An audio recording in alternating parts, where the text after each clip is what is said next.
ವಿದೇಶದಲ್ಲಿರೋ ಪ್ರಜ್ವಲ್ಗೆ ಸಂಕಷ್ಟ. Show cause notice ಕೊಟ್ಟ ವಿದೇಶಾಂಗ ಇಲಾಖೆ 10 ದಿನಗಳಲ್ಲಿ ಉತ್ತರಿಸದಿದ್ರೆ ಪಾಸ್ಪೋರ್ಟ್ ರದ್ದು.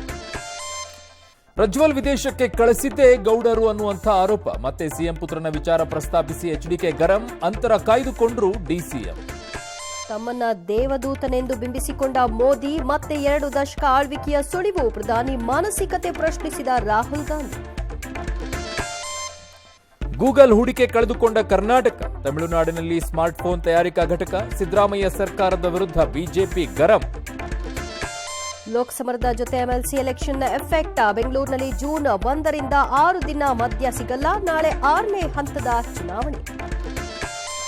ಬೆಳಗಾವಿಯಲ್ಲಿ ಕೋಮು ಗಲಾಟೆ. ಚಿಕ್ಕಮಗಳೂರಲ್ಲಿ ಪಾಕ್ ಪರ ಪೋಸ್ಟ್ ಹಾಕಿದ್ದವ ಅರೆಸ್ಟ್. ಬಾಂಗ್ಲಾ ಎಂಪಿ ಚರ್ಮ ಸುಲಿದು ಶವ ಸಾಗಣೆ. ಪುಣೆ ಅಪಘಾತ ಕೇಸ್. ಅಪ್ರಾಪ್ತನ ತಂದೆಗೆ ಜೈಲು. ರಾಜ್ಯದಲ್ಲಿ ಗಾಳಿ ಮಳೆಗೆ ಭಾರೀ ಅವಾಂತರ.